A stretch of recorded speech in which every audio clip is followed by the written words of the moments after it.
में हम लोग 700 ईस्वी से लेकर 1750 ईस्वी तक के इतिहास को समझेंगे। जो पॉइंट वाइज हम लोग क्लियर करते चलेंगे। पहला पॉइंट यही जानना है कि 13वीं सदी में एक फारसी इतिहासकार है, नाम है मिनहाज-ए-सिराज। मिनहाज-ए-सिराज ने हिंदुस्तान शब्द का प्रयोग किया। और हिंदुस्तान शब्द का प्रयोग किस अर्थ में किया था? तो पंजाब हो गया, हरियाणा हो गया, या गंगा यमुना वाला जो क्षेत्र है, गंगा नदी और यमुना नदी का जो इलाका है, इस इलाके के लिए उसने हिंदुस्तान शब्द का प्रयोग किया था। किसने? याद रखिएगा, मिनहाज-ए-सिराज ने, फारसी इतिहासकार है। फिर 16वीं सदी के प्रारंभ में बाबर ने हिंदुस्तान शब्द का प्रयोग किया। वो किसके लिए किया? तो वो इस उपमहाद्वीप में भूगोल, पशु पक्षी और यहाँ की संस्कृति का वर्णन करने के लिए हिंदुस्तान शब्द का प्रयोग किया था। तो दो व्यक्तियों का नाम आता है, एक फारसी इतिहासकार मिनहाज-ए-सिराज जिसने 13वीं सदी में हिंदुस्तान शब्द का प्रयोग किया था। फिर 16वीं सदी में बाबर ने उपयोग किया था। बाबर ने इस उपमहाद्वीप के भूगोल, पशु पक्षी और यहाँ की संस्कृति का वर्णन करने के लिए हिंदुस्तान शब्द का प्रयोग किया। तीसरा पॉइंट है कि जो मध्य युग है, यानी 700 से लेकर 1750 ईस्वी का जो समय है, इसमें विदेशी उस व्यक्ति को माना जाता था जो लोग जो थे वो अनजाने व्यक्ति होते थे। अनजाने, उस समाज या संस्कृति के जो लोग हिस्सा नहीं होते थे उनको विदेशी कहा जाता था। और उस वक्त के जो इतिहासकार थे, आज के जो इतिहासकार है, उस वक्त की सूचनाओं को संग्रह करने के लिए कई सारे स्रोतों पर आश्रित रहते हैं, जैसे सिक्का हो गया, शिलालेख हो गया, स्थापत्य हो गया, या जो लिखित सामग्री है उन पर निर्भर रहते हैं और उन्हीं के आधार पर इतिहास तय करते हैं। फिर उस वक्त दो लिपियाँ चल रही थी, एक नस्तलीक लिपि और एक जो शिकस्त लिपि। जो नस्तलीक लिपि थी वो बाईं ओर से लिखी जाती थी और जो शिकस्त लिपि थी वो दाईं ओर से लिखी जाती थी। नस्तलीक लिपि में जो एक वर्ण जोड़ के और लगातार लिखा जाता था, और जो शिकस्त लिपि होती थी वो सघन होती थी, संक्षिप्त होती थी और ज़्यादा कठिन होती थी। तो यहाँ से मुख्य रूप से यही जानना है कि जो नस्तलीक लिपि होती थी किस तरफ से लिखी जाती थी और जो शिकस्त लिपि होती थी वो किस तरफ से लिखी जाती थी। तो नस्तलीक लिपि बाईं तरफ से और शिकस्त लिपि दाईं तरफ से लिखी जाती थी। फिर 14वीं सदी में एक इतिहासकार आता है, नाम है जियाउद्दीन बर्नी। जियाउद्दीन बर्नी ने अपना वृत्तांत पहली बार 1356 ईस्वी में लिखा था और दूसरी बार 2 वर्ष बाद फिर से एक दूसरा वृत्तांत लिखा, 2 वर्ष बाद लिखा था। ये 14वीं सदी का इतिहासकार है जियाउद्दीन बर्नी। 13वीं सदी का फारसी इतिहासकार था मिनहाज-ए-सिराज। ठीक है, तो ये जो समय रहा, यानी मध्य युग का जो समय है, इस काल में राजपूत शासकों की जो महत्व बहुत ज़्यादा बढ़ा। राजपूतों का महत्व इस युग में बढ़ा और इस युग में जो लोग थे एक स्थान से दूसरे स्थान तक गए। इसके कई सारे कारण थे। जंगलों की कटाई हो रही थी, कृषि भूमि का विस्तार हो रहा था और लोगों के पर्यावरण में परिवर्तन के कारण वनवासी जो हो रहे, उस वन में रहने वाले जो लोग थे उन लोगों को अपना स्थान छोड़ना पड़ा। कई वनवासी जो है कृषि करने लगे, खेती करने लगे। कुरान शरीफ जो है, ये जो इस्लाम धर्म का प्रमुख ग्रंथ है कुरान, जो इसका जो संदेश था भारत में 7वीं सदी में आया था। व्यापारी लेके आए थे, व्यापारियों के माध्यम से कुरान का संदेश भारत तक पहुंचा था। ये जो अप्रवासी होते थे उनके माध्यम से ये संदेश भारत तक पहुंचा था, भारत तक आया हुआ था।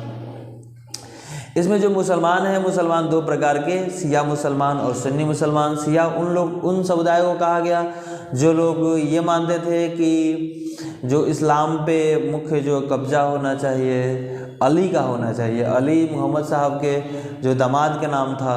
फिर जो सुन्नी मुसलमान हैं उन लोगों का ये मानना था कि मुसलमान जो है खलीफाओं के प्रभुत्व को ये मानते थे। तो प्रभुत्व के हिसाब से 2 भाग में बटे इस्लाम के मानने वाले, एक शिया मुसलमान और सुन्नी। शिया लोग किसको मानते थे? अली को, और ये जो सुन्नी है ये खलीफाओं के प्रभुत्व को स्वीकार करते थे। अब ये 7वीं से 12वीं सदी में कई सारे भारतीय उपमहाद्वीप में कई सारे राज्य थे और जो राज्य अलग अलग क्षेत्रों पर थे, तो उनको जानना है कि कौन से राज्य किस क्षेत्र में थे। जैसे गुर्जर प्रतिहार वंश है, गुर्जर प्रतिहार वंश मध्य प्रदेश वाले इलाके में, पाल वंश जो है बंगाल में, चौहान वंश अजमेर और दिल्ली वाला इलाका में, चंदेल जो वंश था, चंदेल वंश प्रयाग और बनारस वाला एरिया में चंदेल वंश था। फिर राष्ट्रकूट वंश जो दक्कन का पठार है, महाराष्ट्र कर्नाटक वाला जो एरिया है वहाँ पे जो है राष्ट्रकूट वंश रहा। फिर चोल वंश जो है कावेरी नदी के उत्तर में चोल वंश का साम्राज्य रहा। चेर वंश कावेरी नदी के पश्चिम में चेर वंश था। फिर पांड्य वंश था कावेरी नदी के दक्षिण में पांड्य वंश का शासन रहा। तो ये अलग अलग वंश हैं, सबका अलग अलग कहाँ कौन कहाँ पे है, इसको अगर आप 2 बार 3 बार रिवर्स करके देख सकते हैं। फिर राष्ट्रकूटों का शासन है। राष्ट्रकूटों का शासन अभी बताया है कि दक्कन प्रदेश में था। ये शुरुआत में कर्नाटक के जो चालुक्य राजा थे, चालुक्य राजाओं के अधीन थे राष्ट्रकूट। 8वीं सदी के मध्य में राष्ट्रकूट प्रधान एक दंती दुर्ग होते हैं जो राष्ट्रकूट वंश के संस्थापक भी माने जाते हैं। उन्होंने चालुक्य की स्वामी मानना से इनकार कर दिया कि चालुक्य के अधीन हम नहीं रहेंगे, और उन्होंने एक हिरण्यगर्भ नामक एक अनुष्ठान कराया। ये अनुष्ठान उस वक्त इस तरीके से होता था कि ब्राह्मणों की सहायता से ये अगर अनुष्ठान यज्ञ हो जाता था तो अगर वो व्यक्ति जो क्षत्रिय कुल में नहीं है उसको भी क्षत्रिय मान लिया जाता था, वो क्षत्रिय हो जाते थे। और उसी वक्त जो है 8वीं से 12वीं सदी के मध्य ही कदम मयूर श्रवण नाम के एक ब्राह्मण राजा थे जो कर्नाटक में अपना राज्य चला रहे थे, और गुर्जर प्रतिहार भी जो थे ये ब्राह्मण ही थे। ये राजस्थान में अपना शासन चला रहे थे। तो राजपूतों का शासन था, लेकिन ब्राह्मणों ने भी कई जगह शासन किया उस वक्त में। और फिर आगे है अगला जो पॉइंट है, तमिलनाडु में शासन करने वाला जो चोल वंश का अभिलेख, तमिलनाडु में मुख्य रूप से चोल वंश का शासन है। तो यहाँ पे जो अभिलेख है, अभिलेख में से 400 से ज़्यादा प्रकार के कर बताए गए हैं कि वहाँ से 400 से ज़्यादा प्रकार के कर लिए जाते थे चोल वंश में। उसमें वेट्टी एक प्रकार का कर है जो जबरन श्रम का कर लिया जाता था। एक कदमई होता था चोल वंश में, भू राजस्व से संबंधित कर होता था। फिर ग्वालियर जगह मध्य प्रदेश में ग्वालियर है, तो ग्वालियर में एक प्रशस्ति मिला है। तो प्रशस्ति जो है नागभट्ट जो राजा हैं प्रतिहार वंश के, उनका ये प्रशस्ति है, और उनके कामों का वर्णन, नागभट्ट के कामों का वर्णन उस ग्वालियर के प्रशस्ति में किया गया है। फिर 12वीं सदी में एक महान संस्कृत महाकाव्य की रचना हुई थी, राजतरंगिणी का कलहण ने लिखा था। कई बार क्वेश्चन आया है कि राजतरंगिणी जो पुस्तक लिखी गई है कहाँ के इतिहास पर लिखी गई है, तो कश्मीर के इतिहास पर यह आधारित पुस्तक है। कलहण ने इस पुस्तक को लिखा है, 12वीं सदी में यह पुस्तक लिखी गई थी। फिर जो है त्रिपक्षीय संघर्ष का आप लोग नाम सुनते होंगे। कनौज को प्राप्त करने के लिए त्रिपक्षीय संघर्ष हो रहे थे। उधर बंगाल में पाल वंश के शासक थे, इधर दक्कन में राष्ट्रकूट वंश वाले थे, और जो फिर है गुर्जर प्रतिहार मध्य प्रदेश वाला जो इलाका है, इस इलाके से ये तीनों लोग आपस में लड़ रहे थे। कहाँ का थी? कनौज को प्राप्त करने के लिए। यानी कनौज के लिए त्रिपक्षीय संघर्ष विख्यात है, जिसमें राष्ट्रकूट वंश, पाल वंश और गुर्जर प्रतिहार वंश आपस में लड़ रहे थे। फिर जो है अफ़गानिस्तान में गजनी है, अफ़गानिस्तान जो प्रदेश है वहाँ पे गजनी है, वहीं का एक सुल्तान था जिसको सुल्तान महमूद भी कहा जाता है। तो गजनी भी कहा जाता, महमूद गजनवी। ये 997 से 1030 ईस्वी तक शासन किया था वहाँ पे गजनी में। और ये सुल्तान महमूद जो था भारत में अपने एक प्रसिद्ध इतिहासकार जो है अलबरूनी को भेजा था यहाँ की बातों को, यहाँ की समझने के लिए, यहाँ की संस्कृति को समझने के लिए। तो अलबरूनी ने यहाँ की संस्कृति और बातों को समझ के और भारत के इतिहास में एक तरीके से कही है, भारत की संस्कृति पर उन्होंने एक पुस्तक लिखा, जिस पुस्तक का नाम तहकीक-ए-हिंद है। ठीक है, तो तहकीक-ए-हिंद कहिए या किताब-उल-हिंद कहिए, इस पुस्तक की रचना अलबरूनी द्वारा की गई थी। अलबरूनी को किसने भेजा था? ये सुल्तान जो महमूद, कहीं कहीं सुल्तान महमूद मिलेगा, कहीं महमूद गजनवी मिलेगा, तो गजनवी ने भेजा था।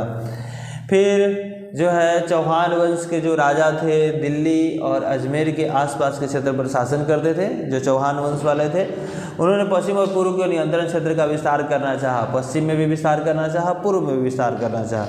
तो जहाँ उन्होंने जो अगर पश्चिम में देखा जाए तो गुजरात पड़ता था, तो गुजरात में चालुक्य वंश का शासन था उस वक्त, तो और पश्चिमी उत्तर प्रदेश में गढ़वाल वंश का शासन था। तो इन दोनों जगह बहुत ज़्यादा टक्कर लेना पड़ा और विस्तार नहीं हो पाया था। और फिर जो है तराइन गढ़वाल वंश के शासक जयचंद थे, जिस पर मोहम्मद गजनवी ने आक्रमण भी किया था। चंदेरी का युद्ध माना जाता है उसको, चंदावर का युद्ध कहा जाता है। फिर जो तराइन का प्रथम युद्ध था मोहम्मद गौरी किया था, मोहम्मद गौरी आक्रमण कर रहा था, क्योंकि मोहम्मद गजनवी का लक्ष्य यहाँ से केवल पैसा लूट के लेके जाना था। शासन करना का लक्ष्य जो है यहाँ पे तुर्की जो सत्ता का स्थापना करने का लक्ष्य मोहम्मद गौरी का रहा। तो मोहम्मद गौरी आक्रमण किया था 1191 ईस्वी में। प्रथम आक्रमण तराइन का प्रथम युद्ध कहा जाता है, जिसमें गौरी की हार हुई थी। लेकिन अगले वर्ष फिर से आक्रमण किया है 1192 ईस्वी में। कहाँ पे? यहाँ जो है चौहान वंश पे, और पृथ्वीराज चौहान के साथ युद्ध हुआ था, जिसमें पृथ्वीराज चौहान की मृत्यु हुई। उस युद्ध में हारे हुए थे, और मृत्यु के बाद ये जो है तुर्क सत्ता की स्थापना हुई दिल्ली और अजमेर वाले इलाके में। और अब जानना है कि चोल वंश जो था, चोल वंश किस तरह से सत्ता में आया, किस तरीके से शासन स्थापित किया। जो कावेरी डेल्टा है, कावेरी नदी का जो डेल्टा है, वहाँ पे मुटरियार परिवार की सत्ता हुआ करती थी। मुटरियार परिवार को वहाँ पे सत्ता था, और वे कांचीपुरम के पल्लव राजाओं के अधीन थे। अब उरैयार के चोल वंशीय जो प्राचीन मुखिया परिवार के एक विजयालय था, जो 9वीं सदी में मुटरियारों को हरा के और उस क्षेत्र पे कब्जा कर लिया, और वहाँ पर एक शहर बसाया, तंजावुर शहर, और निशुंभ सूदिनी देवी का मंदिर वहाँ पे बनाया गया विजयालय के द्वारा। ये कब? 9वीं सदी का बात है। तो कावेरी नदी डेल्टा पे पहले मुटरियार परिवार का सत्ता था, उनको हरा के विजयालय ने 9वीं सदी के बीच में, 9वीं सदी यानी 850-860 के करीब में, उस वक्त आक्रमण किया विजयालय ने, और विजयालय ने आक्रमण करके मुटरियारों को हरा के वहाँ पे अपना शासन स्थापित किया, और तंजावुर शहर उसी जगह पे बनवाया, और निशुंभ सूदिनी देवी का मंदिर वहाँ पे बनवाया गया विजयालय द्वारा। और जो विजयालय के उत्तराधिकारी थे, आसपास के पड़ोसी इलाकों को जीतते गए, अपने राज्य में मिलाते गए, और इस तरीके से जो चोल वंश था शक्तिशाली बनता गया दिन प्रतिदिन, और उसका क्षेत्रफल बढ़ता चला गया। चोल वंश के दक्षिण में और उत्तर में पांड्य और पल्लव वंश का शासन था, उनको भी हरा के अपने राज्य में मिलाया गया चोल वंश द्वारा। प्रसिद्ध सबसे शक्तिशाली शासक चोल वंश के राज प्रथम थे, उनके पुत्र राजेंद्र प्रथम थे। तो ये जो है राजेंद्र प्रथम का अभियान कई सारे क्षेत्रों में हुआ था, महत्वपूर्ण अभियान रहा। श्रीलंका तक अभियान इन्होंने किया था, दक्षिण पूर्व एशिया देशों के जो वियतनाम वाला जो एरिया है, उस क्षेत्र में भी इन्होंने अभियान किया था। फिर गंगा वाला जो घाटी है, गंगा जो इलाका है, इस क्षेत्र पे भी इनका जो है अभियान रहा था।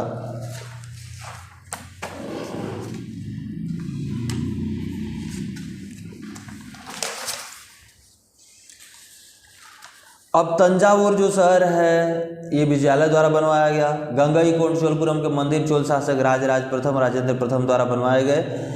और चोल वंश कालीन जो मंदिर केवल पूजा आराधना के स्थल नहीं थे, वहाँ पे व्यापारिक केंद्र भी हुआ करते थे, राजनीतिक केंद्र भी था, और वहाँ से आर्थिक केंद्र भी हुआ करता था। चोल जो कालीन कांस्य मूर्तियाँ है, उस वक्त की उत्कृष्ट मूर्तियों के रूप में आती है। उस ऐसी जो मूर्ति कांस्य की और कहीं नहीं बनाई जाती थी, इस तरीके से चोल वंश में बनाया जाता था। चोल वंश के साम्राज्य और प्रशासन के बारे में समझते हैं। किसानों की जो बस्तियां होती थी उर कहलाती थी, और जो गाँवों का समूह होता था उसको नाडु कहलाता था। ग्राम परिषद और नाडु को न्याय करने की अनुमति थी, ये लोग न्याय करते थे।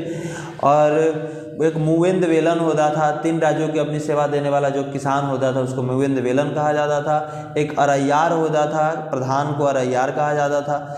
वे लाल जाति के जो किसान थे, उनको चोल सरकार की देखरेख में नाडु के कामकाज में अच्छा नियंत्रण था। नाडु गाँव के समूह को नाडु कहा जाता था, गाँव के समूह नाडु कहलाते थे, तो उनमें वे लाल जाति के किसानों का अच्छा नियंत्रण हुआ करता था। फिर भूमि के उस वक्त चोल वंश में भूमि के अलग अलग प्रकार थे। एक वेलन वगाई भूमि होती थी, जो गैर ब्राह्मण किसान होते थे उनकी जो भूमि को वेलन वेगाई कहा जाता था। ब्रह्मदेह एक भूमि होती थी, ब्राह्मणों को उपहार में दी गई भूमि को ब्रह्मदेह कहा जाता था। शाला भोग एक भूमि होती थी, विद्यालय के रख रखाव के लिए जो भूमि दी जाती थी उसको शाला भोग कहा जाता था। या देवदान तिरुमट्टुकनी एक भूमि का प्रकार होता था। इस भूमि को मंदिरों के उपहार में दी गई भूमि ये देवदान भूमि कहलाती थी या तिरुमट्टुकनी भूमि कहलाती थी। फिर पल्ली चंदम एक भूमि होता था, भूमि का प्रकार होता था। जैन संस्थानों को दान में दी गई जो भूमि होती थी उसको पल्ली चंदम कहा जाता था। तमिलनाडु का जो चिंगलपोट जिला है वहाँ उत्तर मेरूर का अभिलेख प्राप्त हुआ है। उत्तर मेरूर अभिलेख से ब्राह्मण सभा के संगठन के बारे में पता चलता है कि ब्राह्मण सभा किस तरीके से अस्तित्व में होती थी।